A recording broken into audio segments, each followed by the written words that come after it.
सध्या आपण मुंबई महानगरपालिका किंवा मुंबईच्या आसपासच्या समुद्र किनाऱ्यावर किंवा समुद्र आतमध्ये आहोत, समुद्रात आहोत आणि BPT ज्या ठिकाणी कोणतेही टँकर्स आले म्हणजे जहाज ज्यातून तेल येतं ते आले की जिथे हे टँकर्स येतात तिथून तेल उतरवलं जातं त्या ठिकाणी मी आहे।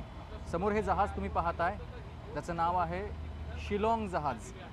हे जहाज दाखवण्याचं कारण हे आहे, 8 तारखेला होर्मुझा या ठिकाणाहून किंवा तिथून निघालेलं हे जहाज पोहोचलंय मुंबई बंदरामध्ये।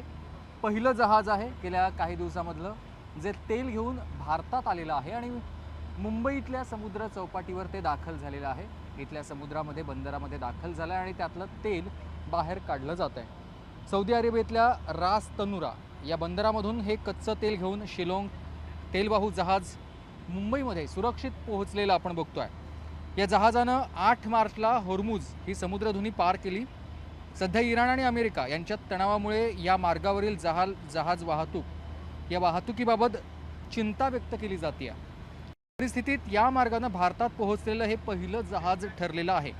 भारताच्या ऊर्जा सुरक्षेसाठी सकारात्मक संकेत त्यामुळे मिळालेले आहेत, कारण भारत सुमारे 85% कच्चं तेल आयात करतं आखाती देशांमधून आणि होर्मुझ मार्ग सुरक्षित राहणं किंवा सुरू राहणं हे जागतिक तेल पुरवठ्यासाठी महत्त्वाचं मानलं जात आहे।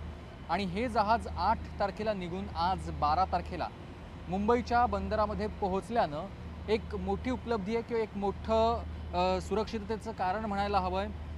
आनंदाची ही वार्ता आहे, कारण तेलाचा साठा मुंबईमध्ये पोहोचतोय।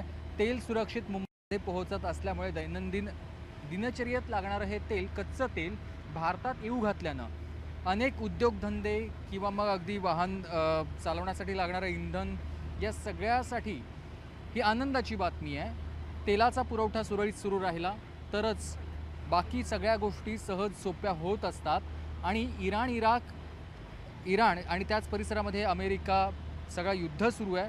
अशा वेळेला युद्ध सुरू असताना तेल मुंबईत पोहोचल्यानं किंवा ते सुरक्षितरित्या पोहोचत असल्यानं भारतासाठी ही दिलासादायक आणि आनंददायक बातमी आहे। हेच ते शिलाँग जहाज 8 तारखेला होर्मुझा या ठिकाणाहून किंवा त्या मार्गावरून निघालं आणि आज भारतामध्ये ते पोहोचलेलं आहे आणि आता सध्या तेल उतरवलं जात आहे।